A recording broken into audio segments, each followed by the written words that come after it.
Dans la province du Lualaba, la paix est une de nos valeurs. Sur Amani Radio, nous faisons du maintien de cette paix notre cheval de bataille.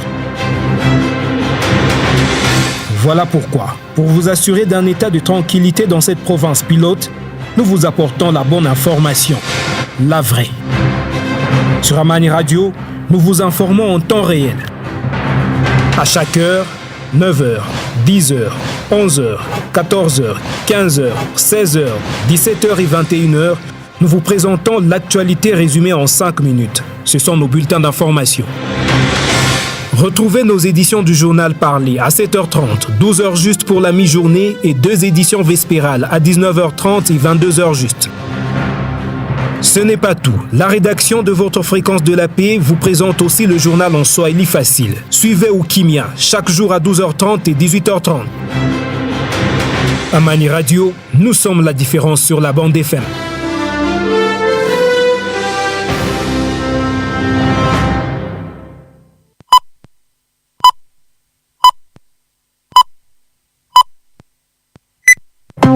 Le journal sur Amani FM.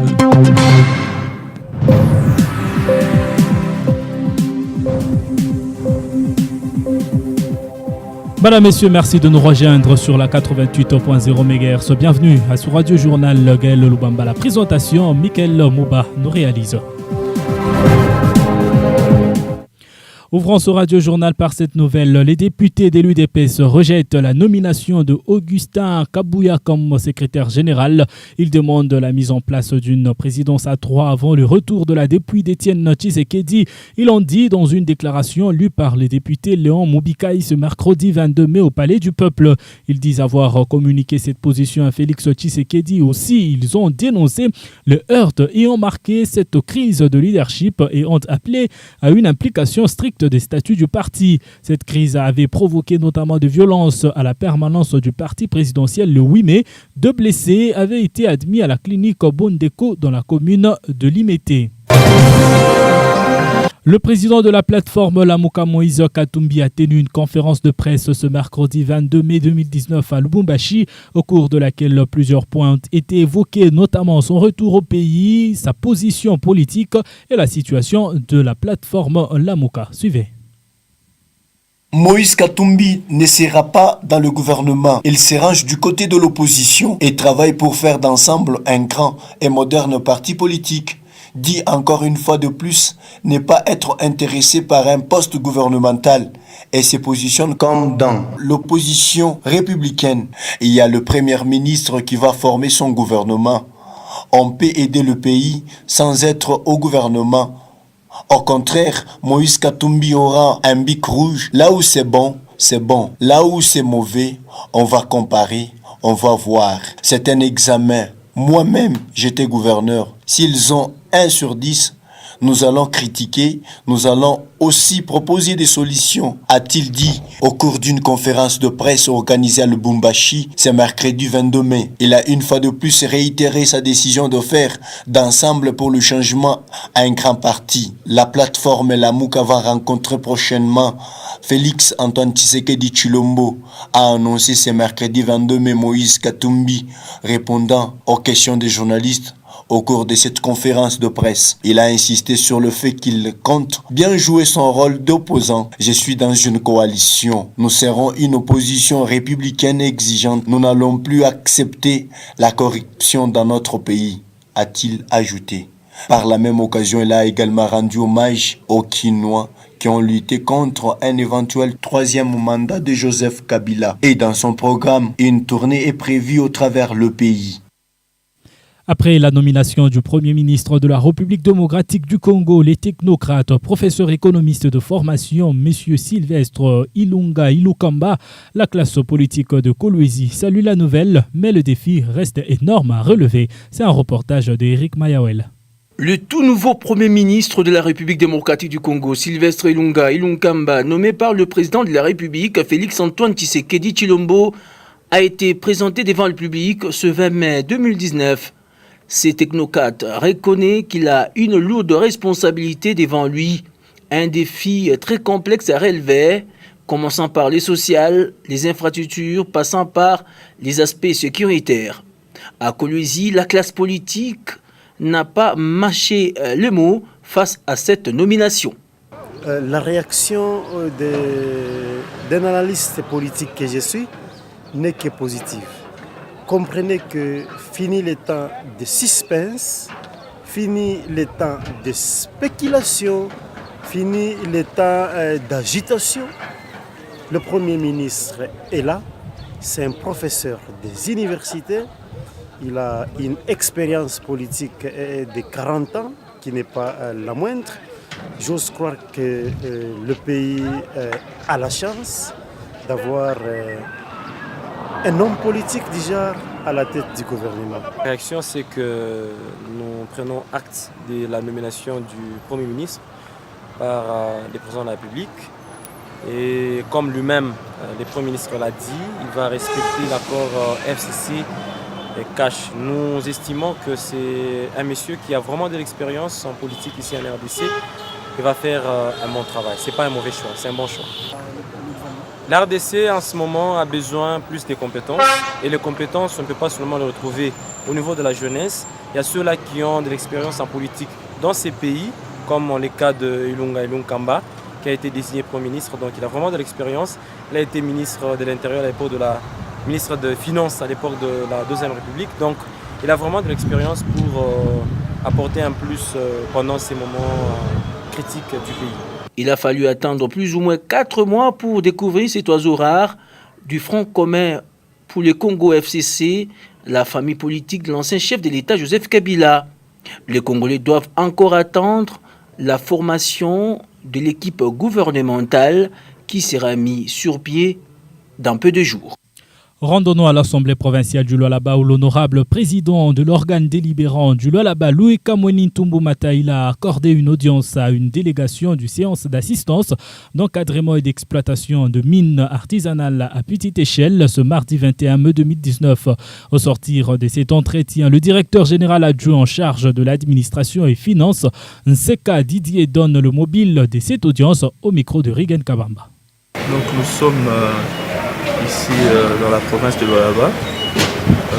Nous sommes venus présenter nos civilités auprès de l'honorable président de l'Assemblée provinciale. La même démarche, nous espérons, va être faite pour présenter nos civilités auprès de l'excellence monsieur le gouverneur de la province.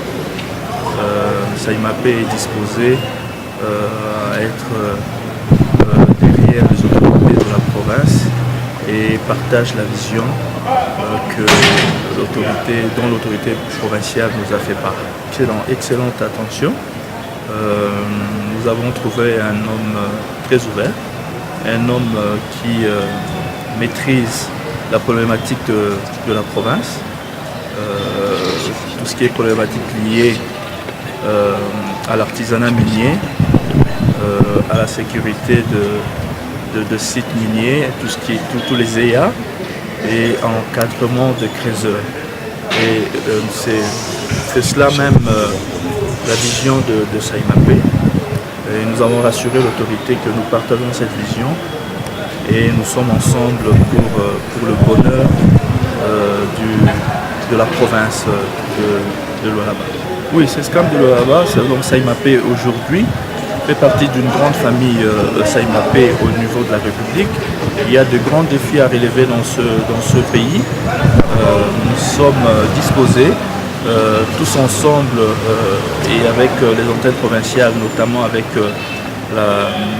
l'antenne provinciale de Lualaba, disposés à relever ce défi et disposés à travailler d'un commun accord et ensemble avec les autorités de la province pour que ce que nous donne le code minier soit réinvesti au niveau de la province, au niveau du développement intégré de la communauté, des communautés de base, afin que l'ensemble des creuseurs et des familles de creuseurs puissent en bénéficier.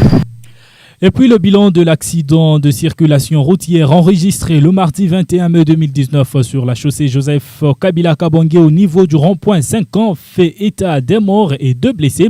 Il s'agissait d'un camion d'une entreprise chinoise immatriculée GO 8371 à Jibar 05 qui se renversait à quelques mètres du rond-point. L'étroitesse de la route serait à la base de cet accident. Témoin de l'événement, Patrick Kilouba.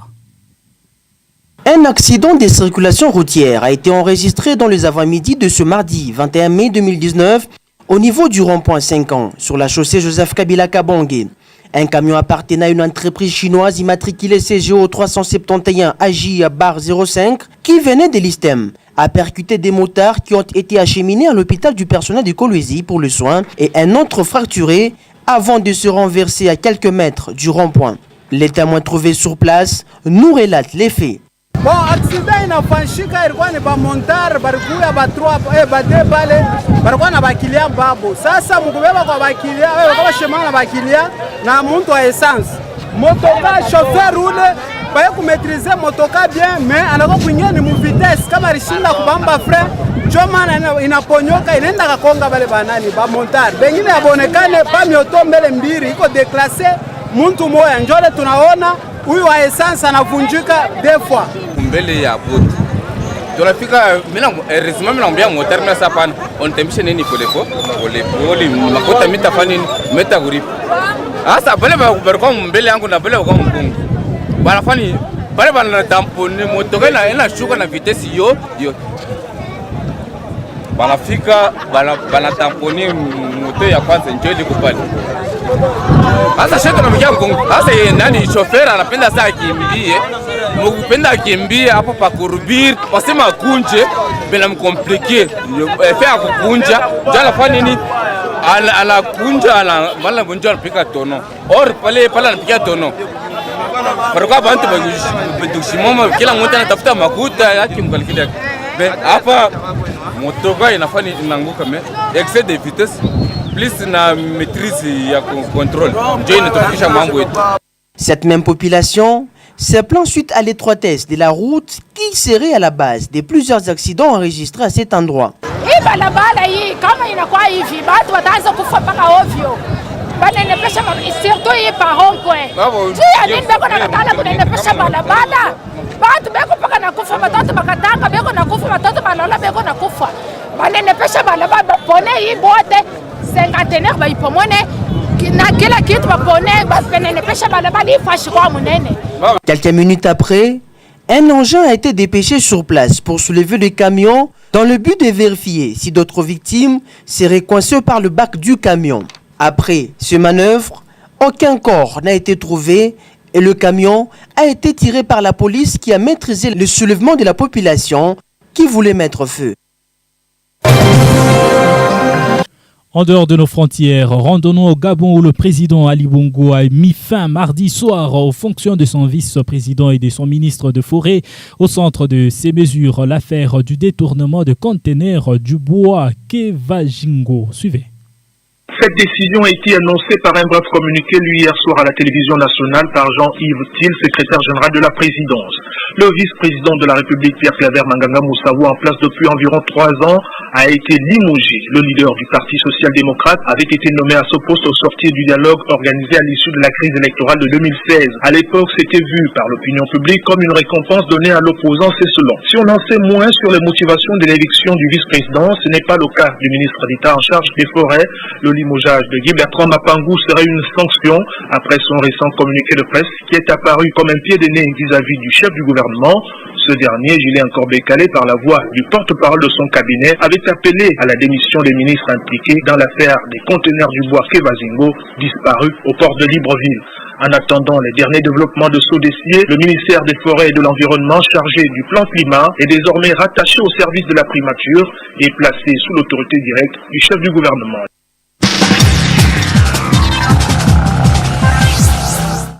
Un mot en sport avant de clore ce radio-journal. Jean-Florent Ibengue, sélectionneur national des Léopards de la République démocratique du Congo, a rendu public la liste de 32 joueurs devant prendre part au stage en Espagne à partir du 25 mai 2019 prochain. Clofa Songongo Mirambo.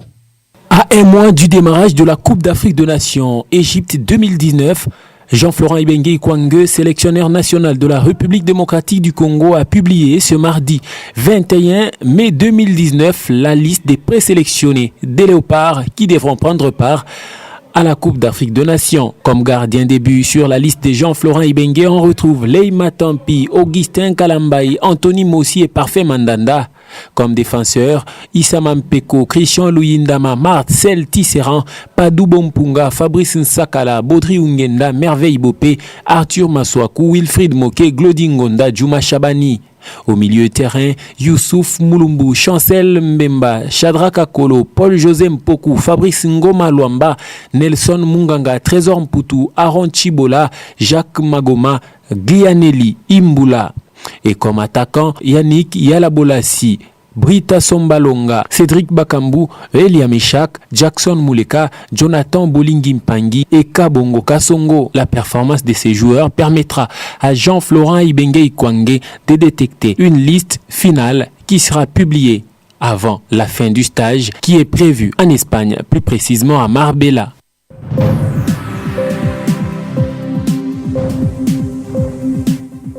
Mesdames, Messieurs, c'est par cette note sportive que se renferme ce Radio Journal sur Amani FM. Michael Mouba nous a réalisé, Gaël Lugamba, j'étais à la présentation. Merci de l'avoir suivi.